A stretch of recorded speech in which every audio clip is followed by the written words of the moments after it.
He kept going until he made 3 symbols, ram horns above a box and then an X.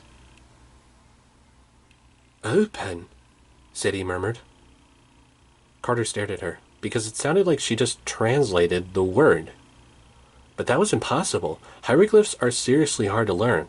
Carter had a hard time learning them, and Sadie never really cared about those sort of things. Julius raised his arms and chanted, "Woe, sir, ei." Then 2 more hieroglyphs appeared on the stone. Carter recognized the first symbol. He knew exactly what it meant. Osiris, the Egyptian god of the dead. "Osiris, come," Sadie said, surprised. "No," she shouted. "Dad, don't." Julius turned in surprise. "Sadie?" Boom! The Rosetta Stone exploded with a blinding light, and everyone fell flat on the floor. When Carter regained consciousness, the first thing he heard was laughter. Horrible, gleeful laughter. Sadie was passed out next to him, but she looked unharmed. Carter barely paid attention to the waves of fire rippling along the floor, because hovering over where the Rosetta Stone had exploded was a big, red, fiery man. He was just floating in midair a few inches off the ground. He stood about 9 feet tall, and his skin seemed to be glowing pure red, and not just because his whole body was literally outlined with fire.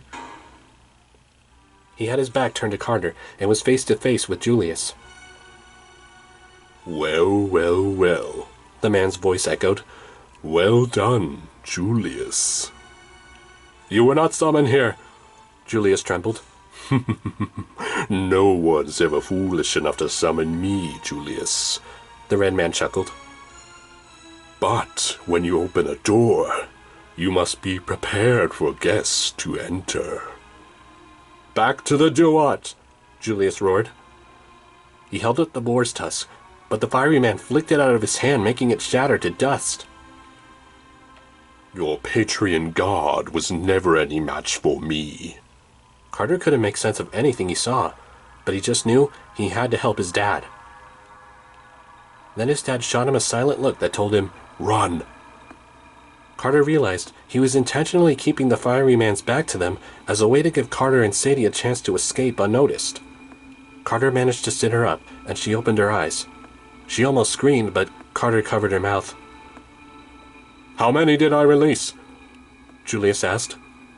"Why, all 5, of course," the fiery man answered. "You should know a package deal, Julius." "And now that I'm free, I shall release even more." "They'll never let that happen," Julius said. "They'll stop you before you get the chance." "You mean the house?" the man asked. "Those fools can't even stop arguing among themselves." He thrust out his hand toward Julius, and he rose into the air. "Now, let this story be told anew," the fiery man said. "Soon I shall become king once again, and this time you shall never rise." Suddenly, what looked like a golden coffin materialized around Julius. "Goodbye, Osiris." The kids watched as their dad sank into a fiery pit in the floor. "No, Dad!" Sadie shouted. Boom! The fiery man shot a blast of flames at the kids, but by some weird miracle, they were alive, with not a single scratch on them. The only things that felt hot were the amulets under their shirts. "So, it's you two," the fiery man said. Then he exploded into blinding light, knocking the kids to the floor again. Seconds later, Carter heard footsteps just 5 feet in front of him. 2 new people stood in the room. It was the exact same man and girl he saw at Cleopatra's Needle. "We should finish them now before they cause more damage," the girl said. "Patience, dear," the man said with a French accent. "Our investigation is still open. The chief lector shall decide their fate." With that, Carter drifted into unconsciousness. What happened next? 3 simple words. Worst Christmas ever. The next thing the kids knew, they ended up waking up accompanied by the police. They were taken downtown to be questioned a few times, but no matter what Carter or Sadie said, no one believed them. Hours later, they were taken back to their grandparents' house. For some reason, they kept the kids separated from each other.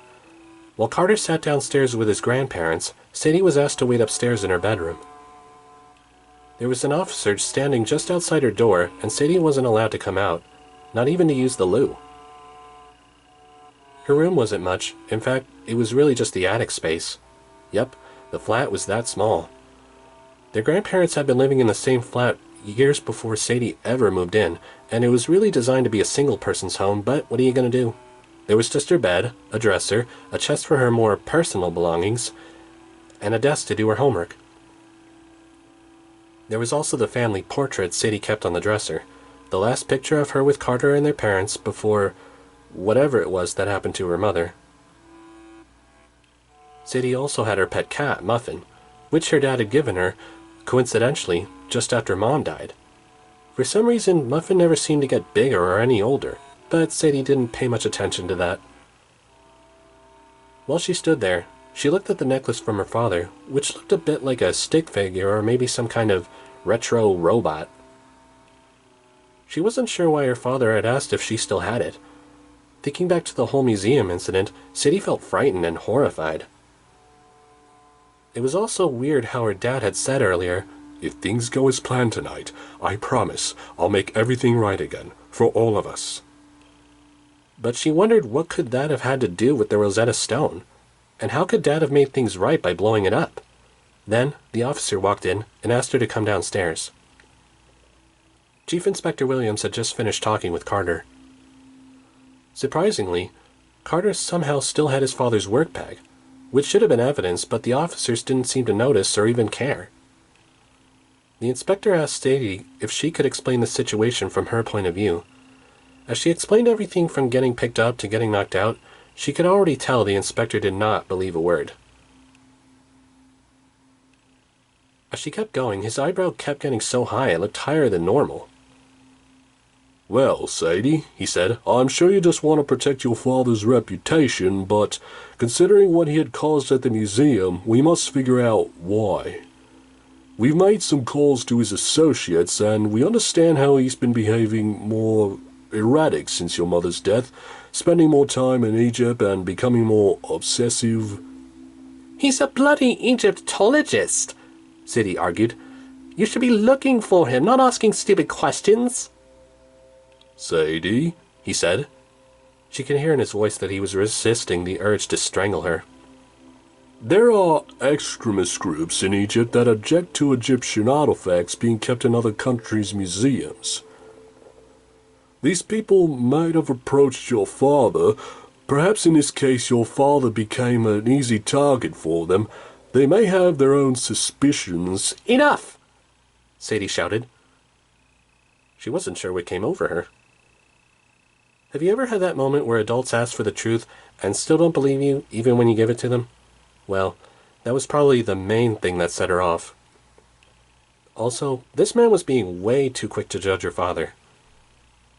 Sure, they weren't all that close, but the fact that they were still family, Sadie couldn't help but feel like she just had to speak up for her father.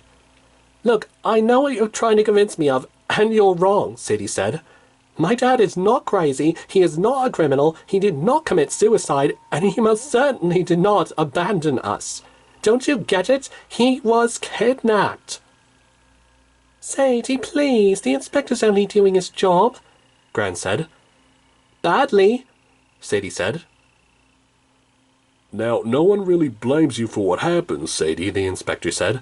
"We understand you were dragged into this against your will." "Against my will? I chained the curator's door."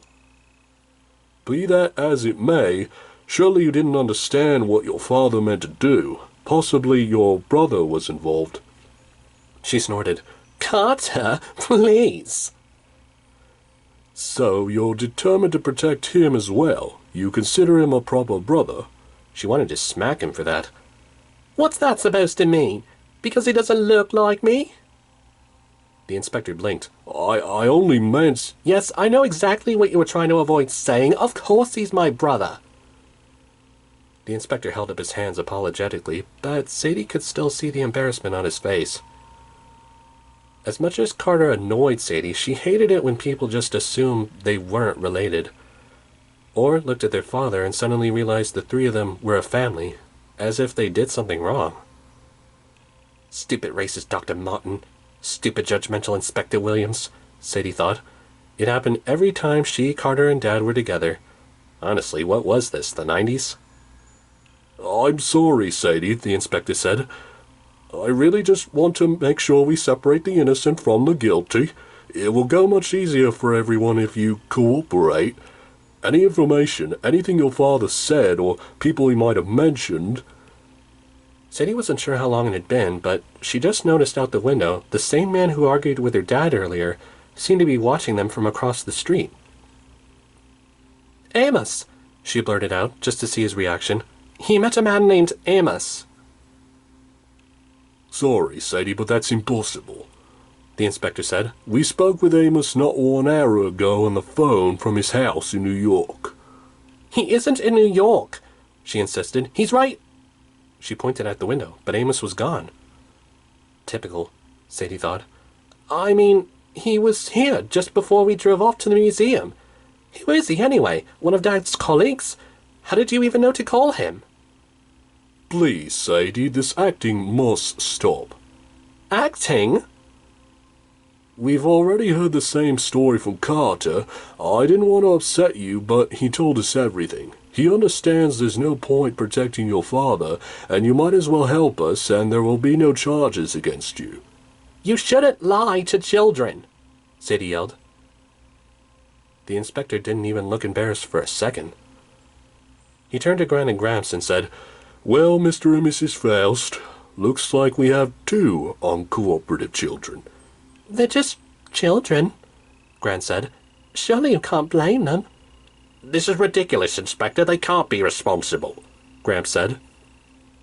Mr. Faust, he said, what do you imagine they'll say in the papers tomorrow?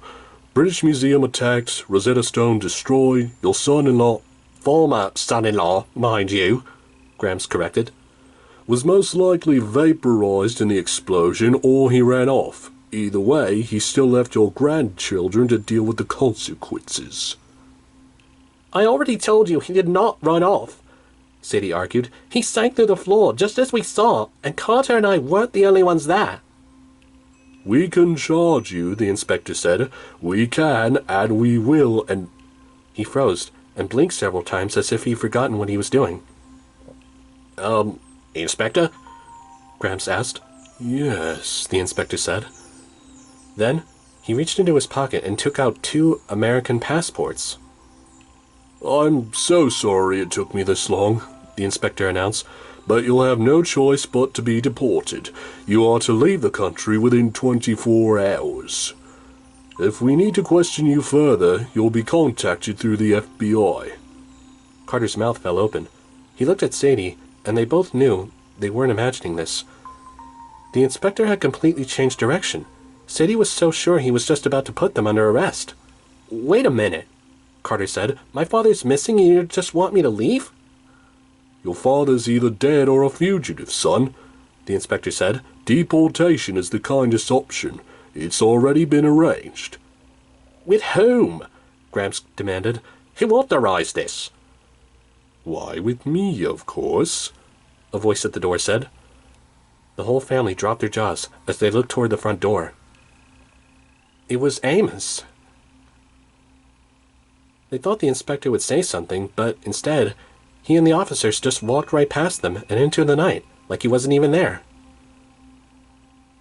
"You," Gramps growled. "I should have known. Why, if I were at least 20 years younger, I would beat you to a pulp." Oh, so that's it then? Amos asked. No, thank you, Amos, for getting our grandchildren off the hook. Well, the children are quite welcome. "Wait, it was you?" Gran asked. "You changed the inspector's mind? You made him deport the children?" "What?" Carter and Sadie asked. Well, it was either that or prison, so you're welcome, Amos said. And it's not permanent, so I suggest we get moving before the inspector comes back to his senses in about an hour.